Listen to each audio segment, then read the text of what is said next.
Après avoir défini le totémisme de manière simple pour que tout le monde puisse comprendre. Donc, nous sommes là hors des considérations religieuses, hors des considérations chrétiennes et musulmanes et tout le reste, bref, hors des considérations religieuses qui veut directement calomnier le totémisme, qui veut directement donner des acceptions négatives au totémisme. Vraiment, ça n'a rien à voir avec la réalité. Je le dis, ça n'a rien à voir avec la réalité. Alors, on va avancer, on va passer sur les types de totems. Alors, nous avons plusieurs types de totems. Nous avons ce qu'on appelle les totems familiales, nous avons les totems claniques, nous avons les totems nationaux, nous avons les totems thérapeutiques, nous avons les totems personnels et individuels. Par exemple, vous allez voir que dans certaines familles, n'est-ce pas, il y a des totems qui protègent la famille. Cela, c'est généralement fait par des initiés. Dans certaines familles, à l'époque de nos grands-parents, dans certaines familles, le chef de famille était généralement initié. Parce qu'il faut que ce dernier soit capable et soit assis pour protéger sa famille des attaques extérieures. Donc, ce n'est pas avec un gardien de nuit que vous allez protéger votre famille des attaques mystiques et des attaques spirituelles. Il faudrait, n'est-ce pas, une personne qui soit capable de sortir de son corps déjà, une personne qui soit capable de faire du voyage astral. Et ces familles-là, généralement, sont sous la protection d'un totem. Vous voyez un peu. Donc, il faut déjà le connaître, le comprendre. Il y a beaucoup de familles ici qui sont protégées par des totems. Vous êtes protégés par le Saint-Esprit, vous êtes protégés par le lion de la tribu de Juda. En Afrique, nous étions protégés par des totems. Nous ne prenons pas des choses imaginaires pour venir nous protéger. Nous sommes protégés par des réalités naturelles dont le Créateur a voulu mettre en fait à notre disposition. Donc, nous avons le totem familial. Nous avons les totems claniques. Dans certains clans, il y a des totems, par exemple. Par exemple, on va au niveau, par exemple, chez les Mbamouans. On le dit souvent. Moi, quand j'étais plus petit, on disait toujours que les mamans ne mangent pas la tortue, les Bachas ne mangent pas la tortue. Tout simplement parce que la tortue, c'est leur animal totem. Chez les Bassa ne doivent pas tuer l'araignée parce que l'araignée, c'est leur animal totem. Ce sont ces animaux-là qui protègent la communauté. Donc ce sont ces animaux-là qui, à un moment de l'histoire, sont entrés dans la communauté en tant que salvateurs, en tant que des sauveurs. Donc, vraiment, il faut éviter de nous distraire avec les gens quand on entend totémisme, les gens sont dans l'embrouillardise. Quand on dit le lion de la tribu de Juda, on ne voit pas qu'on a là-bas 1000 lions devant avant de dire tribu de Juda. C'est un totem. Voilà. Donc, nous avons le totem clanique, nous avons les totems nationaux, à savoir les armoiries et les emblèmes nationaux. On dit les lions indomptables du Cameroun. C'est un totem. D'accord? On a par exemple les lions de la Teranga, on a les éléphants de Côte d'Ivoire, on a les lions du Maroc, on a ci et ça, on a les requins de ceci, on a les serpents de cela. Ce sont des totems.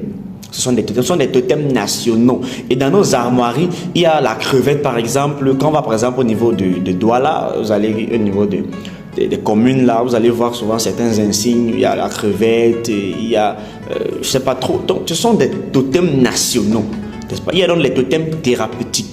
Les totems thérapeutiques sont souvent des plantes aussi, des plantes et des minéraux qui sont utilisés, n'est-ce pas, pour pouvoir soigner des personnes. Donc, le totem est en réalité un réceptacle dans lequel l'être humain, l'homme, va placer une énergie et va la relier avec lui-même, avec son être, avec son fort intérieur, avec son être spirituel.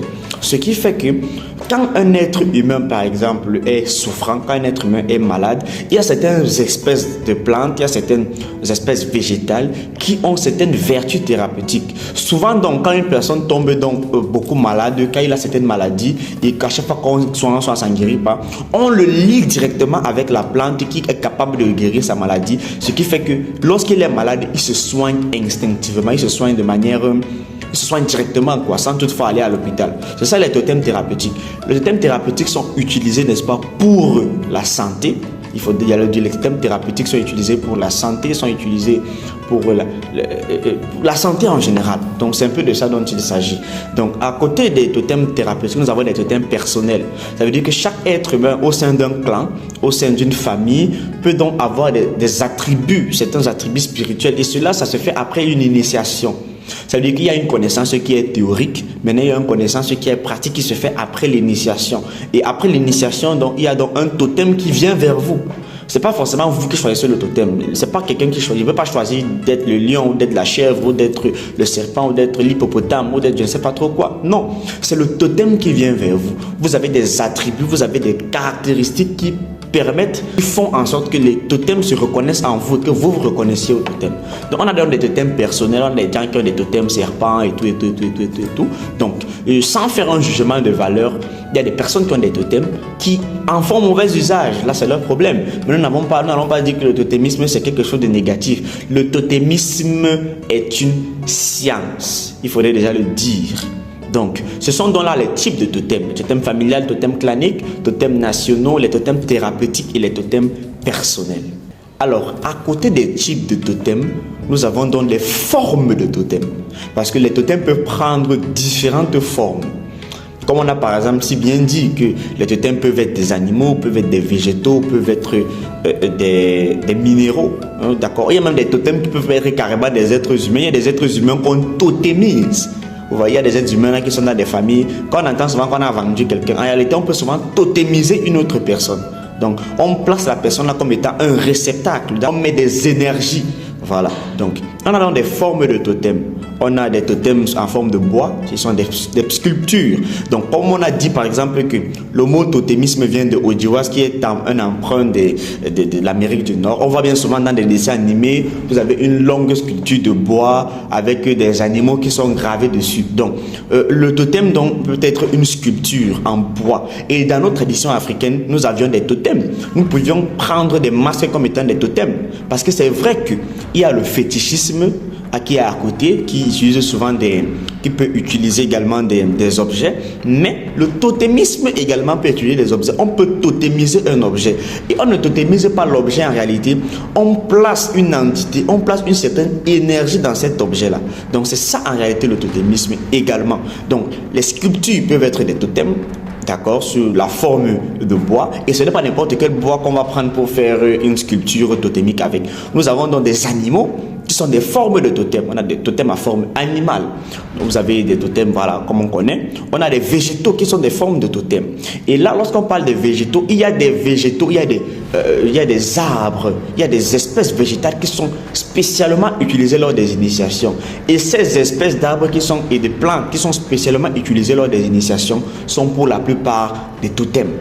Vous avez par exemple le baobab qui est un totem, bien sûr, le baobab est un totem. Donc, il y a l'aspect, n'est-ce pas, majestueux du baobab qui est là, mais le baobab renferme certaines énergies, des énergies qui ont été placées par des initiés. Donc, vous avez entendu parler de l'arbre à palabre. Souvent, les gens partaient résoudre les problèmes derrière le baobab. Souvent, même c'est sous le baobab où des personnes partaient résoudre des problèmes. Donc, le baobab, par exemple, l'iboga, qui est une écorce hallucinogène qu'on utilise généralement dans le bouti, qui permet, n'est-ce pas, à une personne de traverser les dimensions et tout ça. Donc, nous avons donc cette forme de totem-là, le totem qui a cette forme végétale. Vous avez également les minéraux, il y a certaines formes de terre, il y a des joyaux. Vous voyez souvent des prêtres, des grands prêtres spirituels avec certains bijoux, avec certains joyaux, qui utilisent certaines pierres et tout ça. Ce sont des totems. Mais ces pierres-là, les pierres, c'est quoi? Ce sont les minéraux, ce sont les minéraux. Donc, on a également des totems de forme élémentaire. C'est pas tout le monde qui en parle. On a des totems de forme élémentaire. Les totems de forme élémentaire sont quoi? Ce sont des éléments de la nature qu'on dompte. Par exemple, le feu. Par exemple, l'eau. Par exemple, l'air. Par exemple, les terres. Ce sont des totems de forme élémentaire. Quand vous voyez une personne a pour totem le feu, c'est un totem qui est élémentaire. Et si une personne a pour totem le feu et toi tu as l'eau, ça ne va pas forcément passer. Donc, on a donc cette forme de totem. Donc, pour résumer, on a des totems en forme de sculpture, on a des totems en forme animale, les formes d'animaux, on a des totems végétaux, de forme végétale, et on a des totems élémentaires.